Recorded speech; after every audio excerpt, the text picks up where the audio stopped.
Bom, pessoal, tudo bem? Espero que todo mundo esteja bem, espero que todo mundo esteja se cuidando. Estamos aqui para mais uma aula e hoje a gente vai concluir o assunto de termodinâmica que eu comecei sexta-feira passada, que eu tive que dividir porque ele é um assunto muito extenso. Então não ia ficar bacana dar ele todo em uma aula. Podem perceber que a primeira aula já deu quase 50 minutos. Sendo que o assunto ainda está dividido. Então, se eu fosse dar o assunto completo em uma aula só, a aula teria ficado de um tamanho muito desagradável para se assistir em um vídeo só, em uma semana só. Sem contar que vocês têm muitas outras aulas, então o assunto mesmo ia ficar muito extenso para estudar. Então, eu preferi dividir para vocês. Bom, basicamente nessa aula, a gente vai ver o que falta de termodinâmica, que é a segunda lei da termodinâmica e as suas aplicações, principalmente nas máquinas térmicas, como vocês podem ver aqui. Bom, na aula passada a gente viu a introdução à termodinâmica, alguns conceitos, a primeira lei da termodinâmica e suas aplicações nos diferentes tipos de transformação, isobárica, isotérmica, adiabática. Bom, agora a gente vai tratar das máquinas térmicas e da segunda lei. Existe sim, tá, uma terceira lei da termodinâmica, mas ela não é algo pertinente de ser falado aqui no ensino médio, porque ela não é cobrada no ensino médio, porque o seu entendimento envolve conceitos não vistos no ensino médio. O próprio cálculo da terceira lei da termodinâmica envolve noções de limites que é basicamente a introdução de cálculo 1, que é uma das primeiras matérias vistas nos cursos de exatas do ensino superior. Então essa terceira lei não é pertinente de ser falada aqui. Então a gente vai tratar nesse vídeo apenas da segunda lei e de suas aplicações nas máquinas térmicas. Bom, o que são máquinas térmicas? Máquinas térmicas são dispositivos que vão converter energia térmica em energia mecânica. De forma bem brusca, bem simples, é isso que significa. Tá, agora como que funciona uma máquina térmica? Bom, essa é uma estrutura simplificada de uma máquina térmica. Basicamente, a gente vai ter uma fonte quente, ou seja, uma fonte de temperatura alta, e uma fonte fria, que é uma fonte de temperatura baixa, certo? TA alto, TB baixo. E essas duas fontes vão estar conectadas por um tubo, que nesse tubo apresenta-se um fluido responsável, certo, por movimentar a parte da máquina térmica. E esse fluido pode ser qualquer coisa. Geralmente, o mais utilizado é o vapor de água, por exemplo, utilizado nas termoelétricas, nos reatores nucleares de energia nuclear. E como que funciona? Basicamente, a gente tem uma fonte de calor. Essa fonte de calor de temperatura alta vai, por exemplo, esquentar água, que vai virar vapor. Esse vapor vai fluir por canos até atingir, por exemplo, uma turbina. Essa turbina vai ser movimentada e vai gerar energia, vai gerar trabalho, vai realizar trabalho.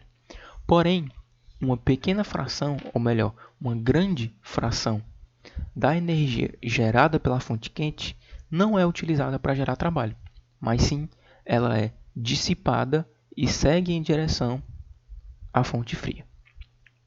E esse é basicamente o funcionamento de uma máquina térmica. Tá?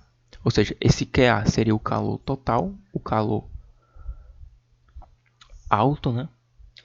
E desse calor, uma parte vai realizar trabalho e uma parte vai ser direcionado para a fonte fria. Então, QB mais trabalho tem que ser igual ao QA, certo? Essa aqui é uma aplicação da primeira lei da termodinâmica. Bom, então, uma vez entendido que uma máquina térmica pega uma fonte de calor alta, que vai, por exemplo, evaporar água, o vapor vai fluir através de canos, movimentar uma turbina e aí gerar trabalho, gerar algum tipo se transformar em outro tipo de energia. E uma grande parte desse calor gerado pela fonte quente vai ser levado para a fonte fria, vai ser desperdiçado, entre aspas. Como que a gente calcula o rendimento? Ou seja, como que a gente calcula a fração de calor que foi produtiva, certo? O rendimento é basicamente isso.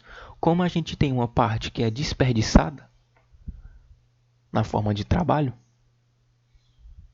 perdão, que é desperdiçada para a fonte fria e que não realiza trabalho, essa máquina tem um certo rendimento. Ou seja, ela tem uma coisa que vai nos dizer se ela é uma boa máquina ou uma má máquina. Bom, basicamente, se a gente fizer o trabalho sobre o calor alto, que seria o calor total, a gente teria a porcentagem dessa máquina que realizou o trabalho. Logo, por exemplo, deixa eu colocar valores para o entendimento ficar mais fácil. Digamos que, deixa eu voltar ao slide. Digamos que na fonte quente a gente tem 1000 joules de energia.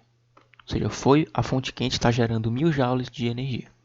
Desses 1000 joules, a gente conseguiu transformar 300 joules em trabalho. Ou seja, esses 300 joules foram úteis. Foram úteis para a gente realizar trabalho. E 700 foram desperdiçados em direção à fonte fria. Qual que é o rendimento dessa máquina? Ora, é simples. Se a parte útil, se o que a gente quer é o trabalho, que seria 300,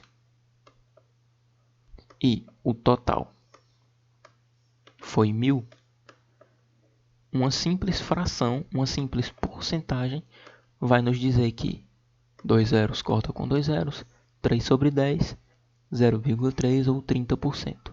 Ou seja, o rendimento dessa máquina é de 30%. O que significa que 30% de todo o calor gerado pela fonte quente é aproveitado para realizar trabalho. E 70% é desperdiçado. E esse valor a gente encontrou como? Aplicando trabalho sobre QA, que seria o calor total. Isso é o rendimento. Porém, lembre que eu falei que QA tem que ser igual ao trabalho somado com o QB. Porque da primeira lei da termodinâmica, a gente aprendeu que nada se perde, nem nada se cria, tudo se transforma. Então, esses 1000 joules têm que ser transformados em trabalho e em calor frio. Digamos assim, entre aspas, calor frio. Então, essa expressão é verdadeira.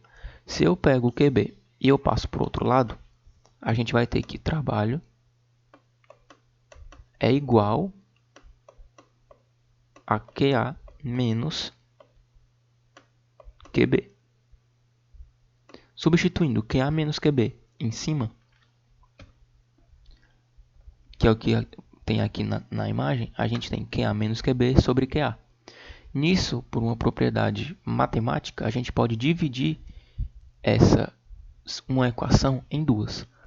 A gente pode dividir em módulo de QA sobre o próprio QA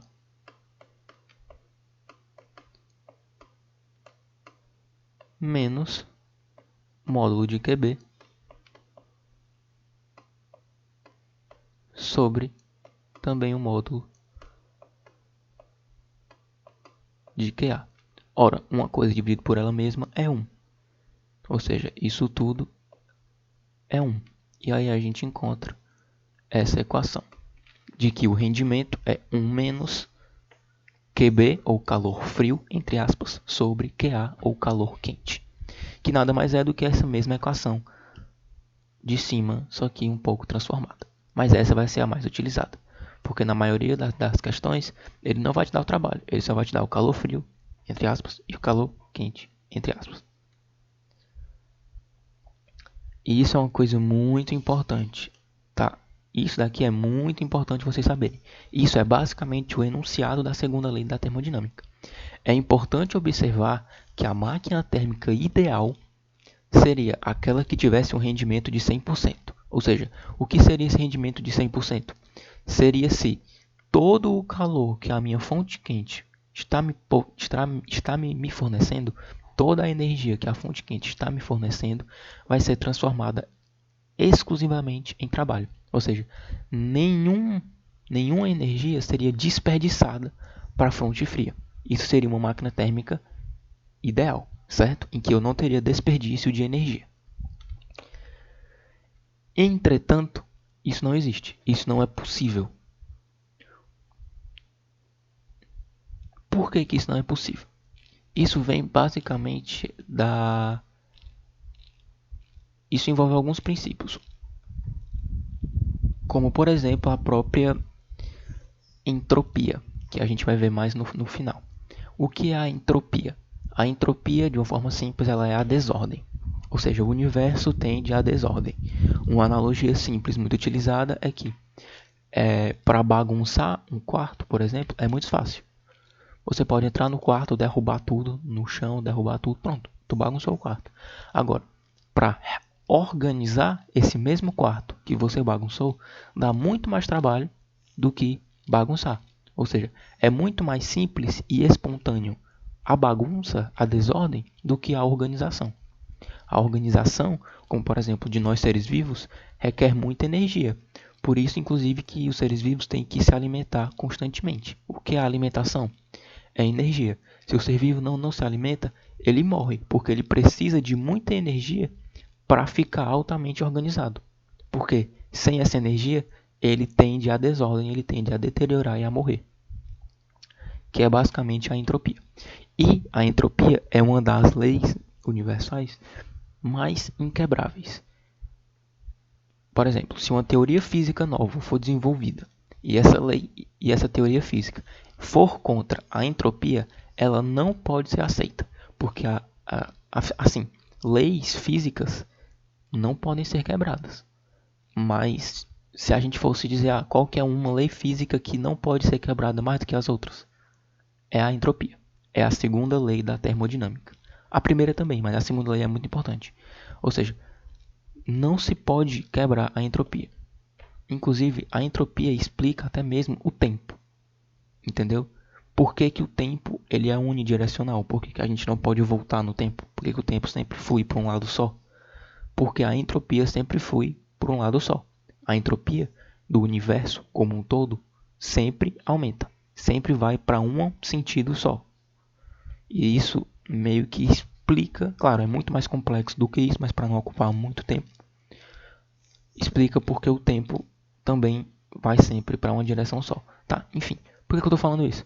Como ocorre essa tendência ao desorganizado, não, não é possível uma transferência de calor que gere 100% de eficiência, 100% de trabalho, porque essa direção de calor gerar 100% de trabalho é uma coisa muito organizada, porque você tem que entender que a máquina ela é formada de peças reais, engrenagens, fios, tudo isso, todo o movimento, por exemplo, quando eu ligo uma máquina na tomada, todo o movimento de elétrons que ocorre no fio, todo o movimento das engrenagens que movem os motores, tudo isso gera movimentação de partículas, gera atrito, isso gera calor, isso gera um gasto de energia para a própria máquina funcionar a mais do que só o produto do que a gente quer, entendeu? É uma coisa um pouco complexa. Entenda assim. Um motor. Qual que é a função do motor? Mover o carro. Ou seja, quando o motor move o carro, trabalho é realizado. Porém, para o próprio motor existir e funcionar, ele consome energia. É justamente isso que impede uma máquina térmica de ter 100% de trabalho, de ter 100% de rendimento. Porque para ela existir e funcionar, ela já consome energia. E aí só o que sobra é que ela pode utilizar para realizar trabalho. E por isso é impossível uma máquina com 100% de rendimento. Certo? Isso é muito importante. Fixem isso. É impossível, sem discussões, uma máquina com 100% de rendimento. E aqui que entra a segunda lei da termodinâmica. A segunda lei da termodinâmica tem dois enunciados. O primeiro fala que é impossível construir uma máquina que tenha 100% de rendimento. Certo? É impossível construir uma máquina que, operando em transformações cíclicas, tenha como um único efeito transformar completamente em trabalho a energia térmica recebida de uma fonte quente. Ou seja, esse primeiro enunciado da termodinâmica, da segunda lei da termodinâmica, basicamente está dizendo que é impossível existir máquina térmica com rendimento igual a 1, ou seja, com rendimento 100%. O segundo enunciado fala que é impossível uma máquina, sem a ajuda de um agente externo, conduzir calor de um sistema para outro que esteja a uma temperatura maior. Ou seja, basicamente ele está dizendo que de forma espontânea não existem máquinas térmicas de resfriamento. Certo? Por quê? Isso é a lei zero da termodinâmica, a lei do equilíbrio térmico. O calor sempre flui do corpo de maior temperatura para o corpo de menor temperatura. Ou seja, tendo um sistema isolado, é impossível uma máquina isolada, de forma espontânea, só com os elementos da própria máquina, que eu já falei, que são a fonte quente, a máquina e a fonte fria. Só com esses três elementos, é impossível uma máquina que resfrie o ambiente. Então, por exemplo, um ar-condicionado, uma geladeira, são máquinas frigoríficas. O princípio de funcionamento delas é diferente. Elas envolvem um quarto elemento, que é uma energia externa a essa fonte quente, que é, por exemplo, a energia elétrica, que vai fornecer energia para que essa máquina possa realizar um trabalho externo e resfriar o ambiente. Porque de forma espontânea, não tem como um ambiente receber frio, entendeu? Isso não faz sentido. De forma espontânea, o calor sempre flui de uma forma só, do mais quente para o mais frio. Então não tem como tu receber calor frio. Se tu está recebendo calor, esse calor vai aquecer a tua temperatura, vai aquecer a máquina. Então, para que uma máquina frigorífica funcione, é um pouco diferente. É necessário um trabalho externo para que essas máquinas frigoríficas possam resfriar o ambiente. Tá? Eu vou falar o assunto de máquinas depois ainda, tá? É junto com a segunda lei da termodinâmica, mas eu vou tentar dar uma outra aula para... Não agora. Quando as aulas voltarem, eu posso fazer uma aula mais completa só sobre máquinas, sem misturar muito a segunda lei da termodinâmica. Principalmente sobre a máquina frigorífica. Bom, ciclo de Carnot. O que é o ciclo de Carnot? Basicamente, o ciclo de Carnot é um ciclo específico composto de duas transformações isotérmicas e de duas transformações adiabáticas, intercaladas. E o ciclo de Carnot é o que vai nos dar o rendimento de uma máquina, o rendimento ideal possível de uma máquina. Já vocês vão entender. Ele fez dois postulados.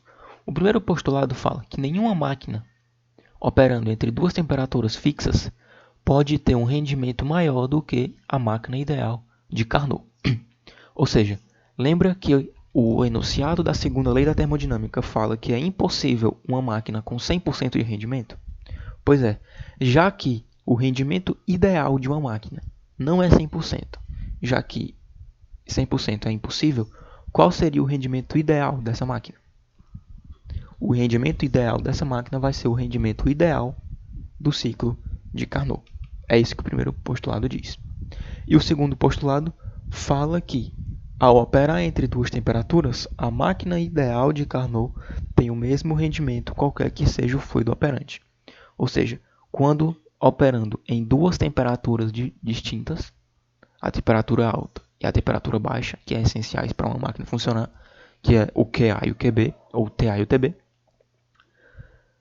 não importa o fluido operante, não importa se é vapor d'água, não importa se é um óleo, não importa se é, sei lá, água líquida, o rendimento sempre será o mesmo. E como é o ciclo de Carnot? Basicamente, essa é a aparência do ciclo de Carnot. Vai ter duas isotermas e vai ter uma transformação isotérmica seguida de uma transformação, vai ter uma transformação isotérmica seguida de uma transformação adiabática, seguida de outra transformação isotérmica, seguida de outra transformação adiabática. E isso vai se repetir, formando o ciclo de Carnot. Tá certo? Bom, e aqui é que vem o ponto principal, talvez de toda a aula. O rendimento máximo ideal de uma máquina térmica, qualquer que seja ela, não é 100%, mas sim o rendimento de Carnot equivalente. Ou seja, isso é uma pegadinha que muitos alunos caem.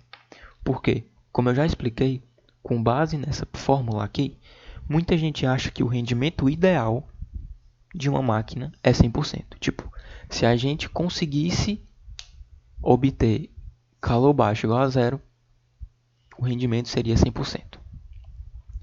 Porém, pelos motivos que eu já expliquei, a segunda lei da termodinâmica fala que é impossível, terminantemente impossível, uma máquina térmica ter 100% de rendimento. Já que é impossível para uma máquina térmica ter 100% de rendimento, qual que é então o rendimento máximo que ela pode atingir? Já que 100% é impossível, vai ser o rendimento da máquina de Carnot, que é esse rendimento aqui. Então, basicamente vai ser 1 menos a temperatura baixa em Kelvin sobre a temperatura alta em Kelvin. O resultado dessa fração, 1 menos ele, vamos supor que o N dê 40%. N deu 40%. Isso significa que, nas condições mais ideais possíveis, o rendimento máximo da máquina seria 40%. E não 100%. Tá? Como assim? Vamos dar uma situação. Vamos supor que tem uma máquina térmica em que a fonte fria, em que a fonte quente se encontra a uma temperatura constante de 300 Kelvin.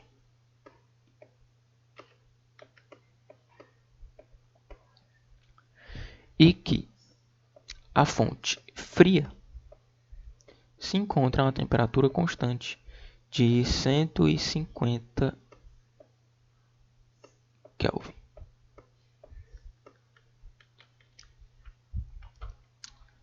Bom, segundo a fórmula do rendimento, 1 menos temperatura fria, 150, temperatura quente, 300. 150 por 300 vai dar o quê? 1 meio, 0,5. 1 menos 0,5 é 0,5. Ou seja, o rendimento máximo nas condições mais ideais, se a gente conseguir eliminar quase todas as variáveis de perda de temperatura, de perda de calor, de desperdício de energia, o máximo de rendimento que a máquina, nessas situações de temperatura, consegue atingir é 50%. Ou seja, não é possível atingir uma máquina com 100% de rendimento. Bom, entropia. A entropia, eu já expliquei bastante, ela é a medida de desordem dos sistemas físicos e basicamente a entropia fala que os sistemas, quando você deixa eles fluírem de forma espontânea, tendem a desordem, tendem a uma desorganização. E por mais que existam coisas organizadas pontualmente, como por exemplo, isso é uma dúvida muito grande de pessoas quando começam a estudar a biologia, é que, se as leis termodinâmicas não podem ser quebradas, e a segunda lei é uma das que mais não pode ser quebrada ainda, e na segunda lei envolve a entropia, que fala que a tendência das coisas é ser desordenada, como é que existem os seres vivos? Porque os seres vivos são estruturas extremamente complexas e organizadas. E aí, como que existem? Como que é possível existir? Está desafiando a entropia, isso é, está desafiando a física. Bom, não. Tá? Porque a entropia fala que o universo como um todo o universo tende à desordem, ao aumento da entropia.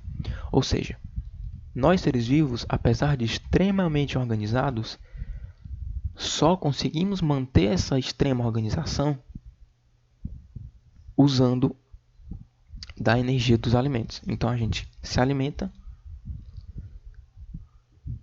ocorre a digestão, ocorre a absorção dos nutrientes, vai para a célula, vai para a mitocôndria degrada esses nutrientes, forma ATP, e esse ATP gera energia para o corpo conseguir produzir proteínas e se organizar, certo? Porém, esse processo também gera calor. Nós, seres vivos, geramos calor. Ou seja, não é uma reação 100%. Se fosse uma reação 100%, toda a energia dos nossos alimentos iam ser geradas e transformadas exclusivamente para manter a nossa organização. A gente não liberaria calor e a gente também não defecaria, porque todo o alimento seria 100% aproveitado. Porém, isso não ocorre. Então, a parte do alimento que a gente não consegue aproveitar vai para as fezes e a parte que a gente conseguiu aproveitar e gerar energia ainda é perdida em certa quantidade na forma de calor. Então, não, os seres vivos, apesar de aparentemente desafiarem a entropia por serem altamente organizados, não desafiam, pois eles também liberam calor e isso contribui para que a entropia total do universo aumente. Tá? E, basicamente, a variação de entropia de um sistema a uma temperatura constante, basicamente é o calor fornecido ou retirado dividido por essa temperatura. E isso vai dizer a variação de entropia. Bom, no sistema que recebe calor, o calor é positivo. O calor sendo positivo, o ΔS fica positivo, a entropia aumenta. No sistema que libera calor, o calor é negativo. O calor sendo negativo, a entropia fica negativa, logo, a entropia total daquele sistema diminuiu. O que não significa, como eu falei, que isso vá contra as leis físicas. A entropia de um sistema isolado pode diminuir, porém a entropia do universo vai aumentar, porque o universo tem muitas outras variáveis. Tá?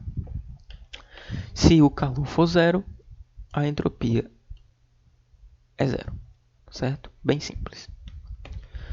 Bom, agora vamos praticar. Exercício 1.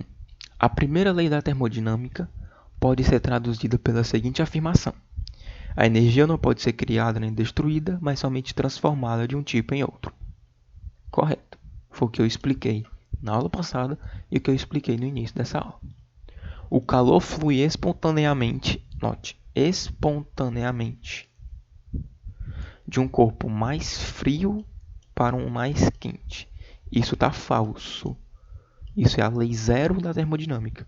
O calor flui espontaneamente de um corpo mais quente para o mais frio, que é uma máquina térmica. Agora, de forma forçada, como eu ainda vou explicar em outra aula, provavelmente só mais na frente, presencialmente, a gente pode fazer o calor fluir de outra forma, mas isso é forçado, não é espontâneo. A energia interna de dada massa de gás perfeito não depende da temperatura do gás. Isso está falso também. Lembre da aula passada que eu falei que a energia interna só depende da temperatura. O rendimento de uma máquina de Carnot independe da temperatura das fontes fria e fonte quente. Falso também. Se o rendimento de Carnot é justamente dado por 1 menos a temperatura fria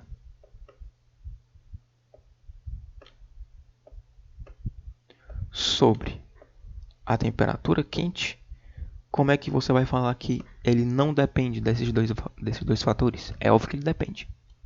O que o rendimento de Carnot não depende é da natureza do fluido interno. Ou seja, pode ser vapor d'água, pode ser um gás, pode ser qualquer coisa. O rendimento de Carnot só depende das temperaturas. O termômetro é um aparelho destinado a medir diretamente o calor de um corpo. Falso também. O que o termômetro consegue medir é a temperatura, que não é sinônimo de calor. Tá? Então a única correta dessas é a primeira. Exercício 2. No gráfico abaixo está representada a evolução de um gás ideal segundo o ciclo de Carnot. Certo? Como que a gente sabe que isso é realmente um ciclo de Carnot? Lembre que o ciclo de Carnot é uma reação isotérmica, seguida de uma reação adiabática, seguida de outra reação isotérmica, seguida de outra reação adiabática. Então isso é claramente sim um ciclo de Carnot. Com relação ao comportamento do gás, é correto afirmar: a temperatura no ponto A é maior do que no ponto B. Falso. Lembre-se também da aula passada. Isso é uma isoterma, que é o nome dessa curva. A isoterma, a característica dela é justamente que todo e qualquer ponto dessa isoterma, não importa qual ele seja, tem a mesma temperatura. Então a A está falsa.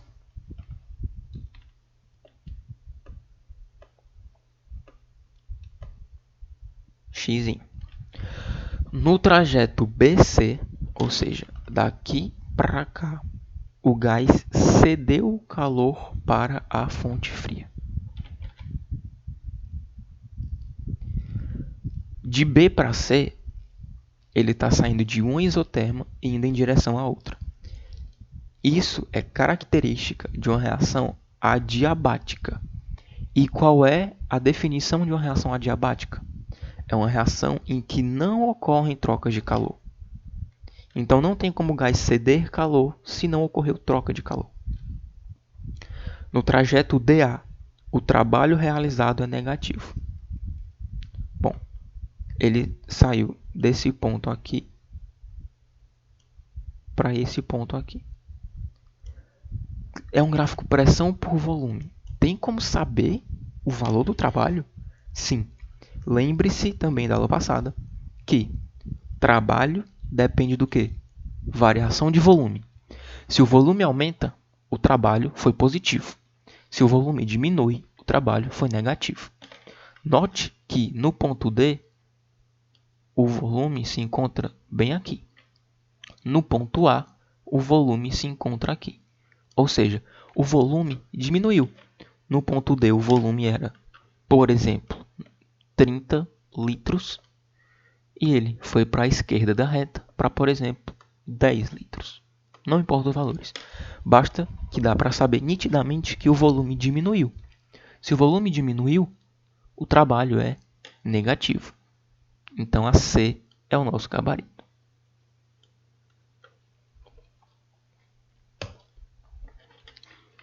Essas duas primeiras questões foram basicamente para relembrarmos a aula passada e os conceitos da aula passada.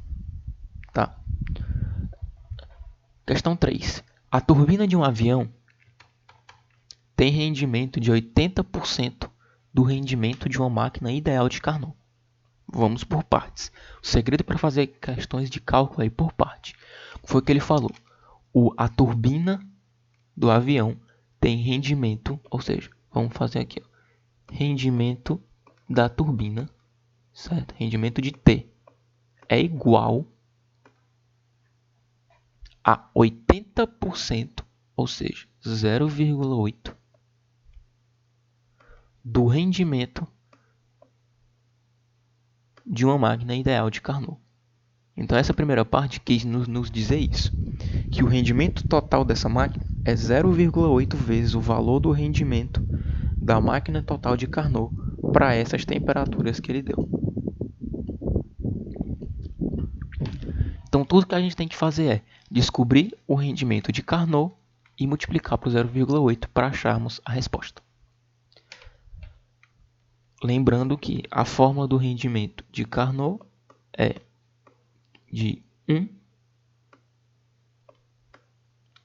menos a temperatura fria sobre a temperatura quente, nos valores absolutos Kelvin. Não se esqueçam disso. Se você colocar o 127 e o menos 33 na conta, vai dar um valor totalmente diferente que eu não acharia estranho tivesse resposta. Aí você ia marcar essa resposta achando que está certo, ia estar errado. E isso é ruim. Pior do que errar sabendo que errou é você achar que está certo e erra durante uma prova. Porque você marca aquela questão achando que está certo. E isso dá para você o que? Eu acertei, porque quando a gente vai fazendo a prova, a gente vai tendo mais ou menos uma noção. Eu acertei 30 questões mais ou menos. 35 questões. Eu posso errar então essa, e você pode ficar descuidado em outras questões. Então, quando você erra uma questão achando que acertou, você pode ficar descuidado nas outras. Então, é muito importante ter atenção para realizar qualquer tipo de prova. Basicamente, o segredo para transformar temperatura em Celsius para temperatura em Kelvin é somar 273 aos valores. Então, 127 mais 273 é 300. Então, a temperatura quente vai ser 300 Kelvin. E 273 menos 33 vai dar temperatura fria igual a 240 Kelvin. Porque 73 menos 33, 40. Basicamente, a gente substitui os valores na equação. A gente vai ter que o rendimento ideal de Carnot para essas temperaturas seria 1 menos... Eu vou colocar 24 sobre 30. Acho que todo mundo consegue entender, né? Os zeros vão cortar. 24 sobre 30. Os dois valores são simplificáveis por 3. 24 simplificando por 3 dá 8. 30 simplificando por 3 dá 10. 8 sobre 10 é 0,8. Então a gente vai ter que o rendimento ideal de Carnot seria de 1 menos 0,8.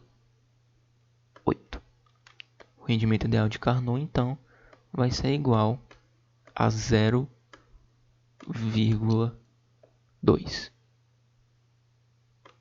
Porém, essa não é a resposta. A resposta está aqui, pois o rendimento total dessa máquina é 0,8% do rendimento total de Carnot. Então, o rendimento total dessa máquina vai ser 0,8 vezes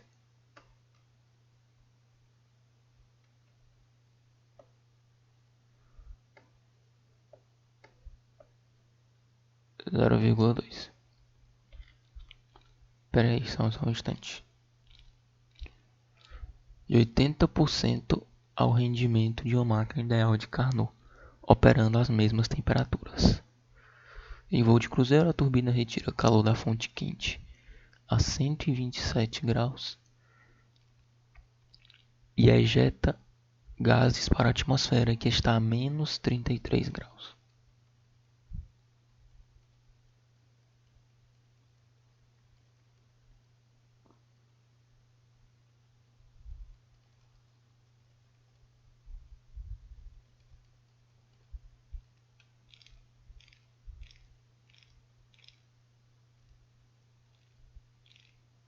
Vinte e quatro dividido por 3, 8.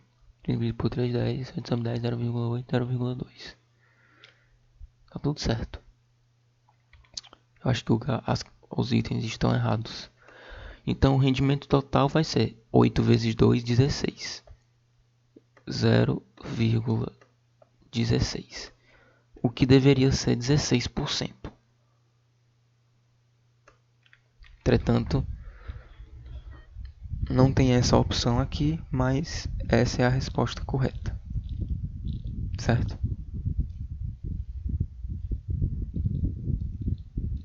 Porque o 127 mais 273. Não. Perdão, pessoal.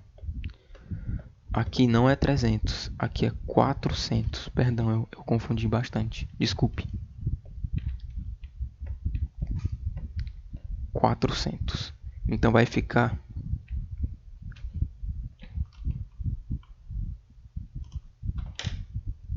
rendimento igual a 1 menos 24 sobre 40.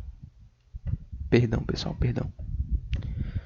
Que dá pra gente dividir por 4, que dá 6 sobre 10, que vai dar 0,6. 1 menos 0,6 é igual a 0,4. E 0,4 vezes 0,8 é 0,32. Ou letra E.